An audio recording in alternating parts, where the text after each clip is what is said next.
Sino nagbili ng tinapay? Ate. Sino nagbili ng pambili? Ate. Kaninong pera galing? Mama. Sana may pera. Nagyayaya si Simon bibili ng tinapay. Asan na? Ilan ang tinapay? Mami! Ami! Sayaw ka is... Ano yun? Ano ba? Niyaya mo akong magtinapay. Baka may maubos agad yan. Sayaw tayo. Din.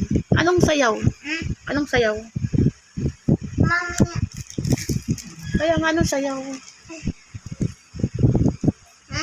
Ano yan? Doon na sila mesa magkain. Nakay. Hanapin niya ni mama mo. Kaya nga, pabuksan pa naman mo dali. Kain ka na muna. Bait yan eh. Pabuksan mo muna kay mama mo. Tapos bigyan mo ako ha. Bigyan mo ako 1 ha. Bigyan mo ako ng 1. Doon ka muna sa lamesa. Baka hanapin. O, diba? O. Kiss mo na mami. Thank you. Bigyan mo na si mami doon. O, dali na. Bubuksan mo na yung tinapay. Ito si Ate Zoe, madamot. Madamot ang pagkain. Hindi kagaya ni Simon. Mabait. Nagbibigay. Na. Sino bang madamot sa inyo? Ang dalawa. Uy. Na, Simon, sinong madamot sa inyo? Yung dalawa ni ate. Bad ni ate. Ano? Kumano ka na at merienda. Ba't wala kang merienda ng teacher? Di ba binibigyan ka ng pagkain? Asan ang binigay sa'yo merienda? Mangga. Di ba kanin at saka ulam? Nunal sa tenga. Mami! Pero sa ami ate ko. Pati nga sa tenga yung Ay, ayun nga, inano ko.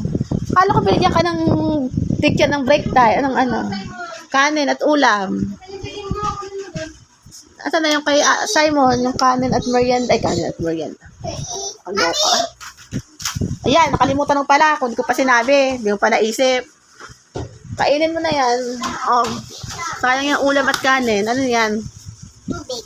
Tubig. Unahin mo yung kanin at ano. Anong ulam ang binigay sa'yo ni teacher? Simon. Anong binigay ni teacher? Na ulam. Ha? Ba't ganun na cellphone mo daw? Malabo nga. Ba't malabo ka na ba ka? Oh. Hindi, malinaw. Ayan na, oh. Yung kaganin na laki. Kasi nakita mo kanina, dumaan sa ganito mo. Naitiman na ako. Oo, dumaan ka. Oh. Si ate kasi naitim yung na ate. Kain na doon, Oh, maputi naman. Kita yung Oh, doon, mag-ano ka na doon. Kumain ka na muna dyan. Oo, bibigyan mo ako tinapay eh. Oh, kumain ka muna. Bye. Okay. Thank you, Simon. Bigyan ako tinapay. Ano sa'yo? Sarap ka? Thank you, Simon. Ano si ate? Ay, tulog. Tulog, hindi kumain. Dito ako. Ito binigyan ni mami niya. Hmm? Hindi ako binigyan ni ate ng tinapay. Ate, hindi mo siya pinag si mami tinapay. Hindi ako ni Simon na eh.